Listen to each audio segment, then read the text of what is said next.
Police are keeping an eye on the Mpumalanga town of Balfour this morning following yesterday's violent service delivery protests.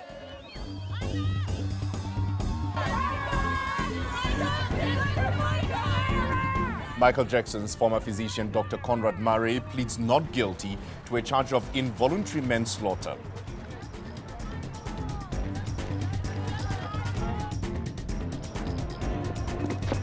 And India need a further 259 runs on day 4 of the first test against South Africa to avoid an innings defeat with 8 wickets in hand.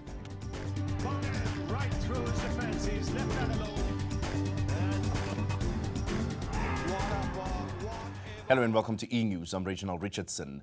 Police are patrolling the Mpumalanga town of Balfour this morning after violence over service delivery erupted in the area. 22 people in this Yatemba township were arrested yesterday. Shops were looted and roads barricaded with burning tires, but no one was injured.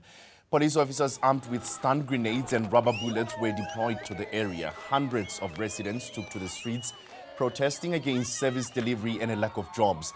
Residents accused the Burnstone mining company nearby of failing to adhere to an agreement it had with the community to provide them with a training center. Community leaders say they will continue to protest until government meets their demands, even if it means they have to burn down Siatemba Township. Community leader Zakele Maya says he was told that the Siatemba Township would be incorporated into Gauteng province last year, but nothing has been done. The lives of our people still remain the same. We're still subjected to dealing with the far distant administration of Mpumalanga province. Now, the Balfour protests are not directly aimed at foreigners, but many of them get caught up in it. Pakistani migrant workers Mohammed is one of them. Angry protesters vandalized his shop, but Mohammed says he has nowhere else to go.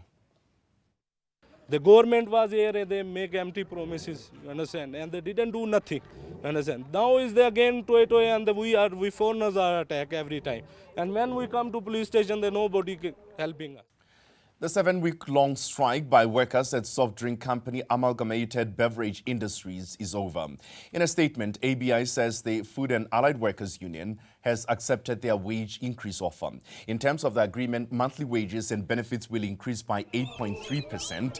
The minimum wage will increase to 7,235 rand and an across-the-board increase of 7.8%. FAWU says it will advise members to return to work on Wednesday. The union says outstanding issues such as the use of labor brokers and owner-drivers will be discussed before the end of next month.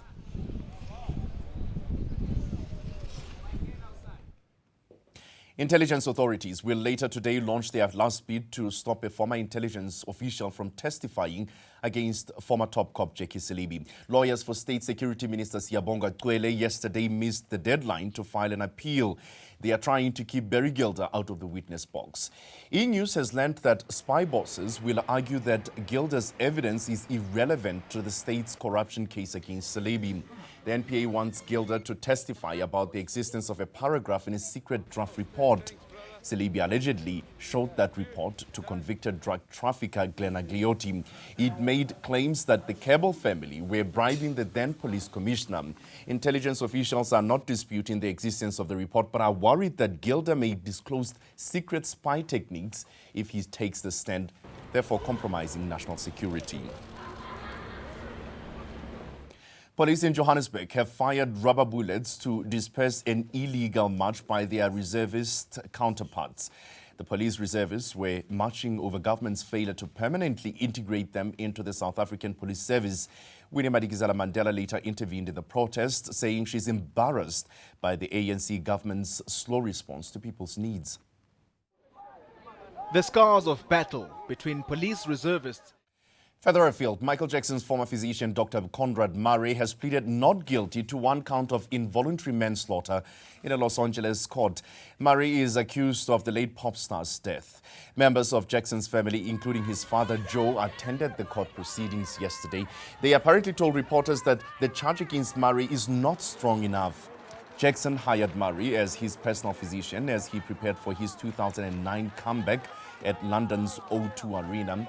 Toxicology tests conducted on the late pop star found massive amounts of anesthetic in his body. It was ruled that the cause of his death was a drug overdose. Meanwhile, statements already released by police quote the doctor as saying he was attempting to wean Jackson off the sedatives. Murray also said he believed Jackson was being supplied with drugs by other doctors. Murray, aged 56, faces up to 4 years in prison if convicted.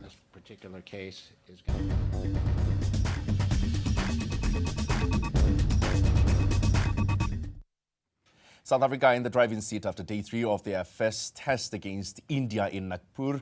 And the Proteas have Dale Steyn to thank. India were bowled out for 233 in their first innings and were forced to follow on. India started day 3 on 25 without loss, still trailing by 533 runs. Opener Gautam Gambhir was removed by morning. And that's where we leave it for now.